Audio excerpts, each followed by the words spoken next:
গত ৮ বছর ধরে আমাদের এই গুড়োপাশলা অঞ্চল এমনই অবাঞ্ছিত হয়ে গেছে বিদ্যুৎ দপ্তরের কাছে যে সেই টাইমে সাগরদিঘিকে কানেকশানটা বিদ্যুৎ কানেকশানটা সাগরদিঘিতে করে দেবে। সাগরদিঘি অবশ্য ভালো পরিষেবা দিচ্ছিল। বর্তমানে আবার নবগ্রামে একটা পাওয়ার হাউস হয়েছে। সেই পাওয়ার হাউসে কারা পরিচালনা করে আমি জানি না। দক্ষিণ গ্রামের পাওয়ার হাউস থেকে আমাদের সাপ্লাই কানেকশান দেওয়া হলো। কানেকশান যখন দেয় এলাকার মানুষ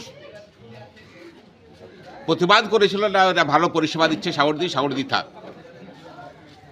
তখন ওনারা বলেছিলেন, এইডি সাহেব, এই এসএম প্রত্যেকেই বলেছিলেন যে অ্যাভেলেবল বিদ্যুৎ পাওয়া যাবে। বর্তমানে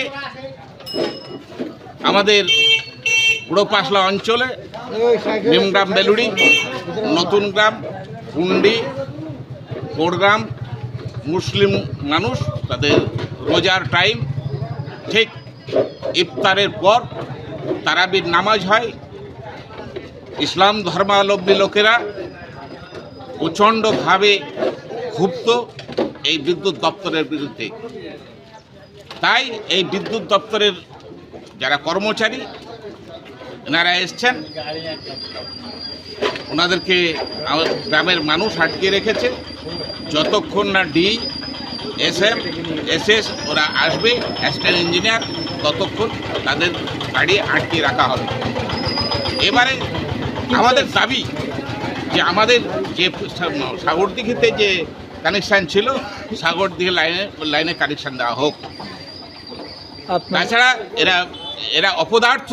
নবগ্রাম বিদ্যুৎ দপ্তর একেবারে অপদার্থ।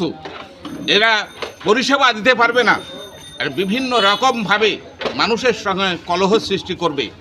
বিভিন্ন সময় এসে দেখেছি গোটা বাংলায় এক ধরনের পরিষেবা চলে।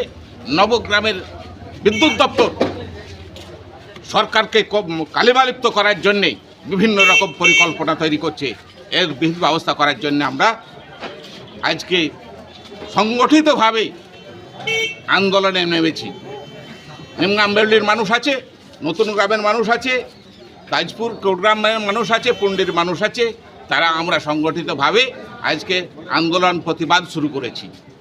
যতক্ষণ না এই বিদ্যুতের সুব্যবস্থা হবে ততক্ষণ আমাদের আন্দোলন চলবে। আপনার নাম? আমার নাম আবুল হাসনাত। বাড়ি? বাড়ি নিমগ্রাম, বেলুড়ি।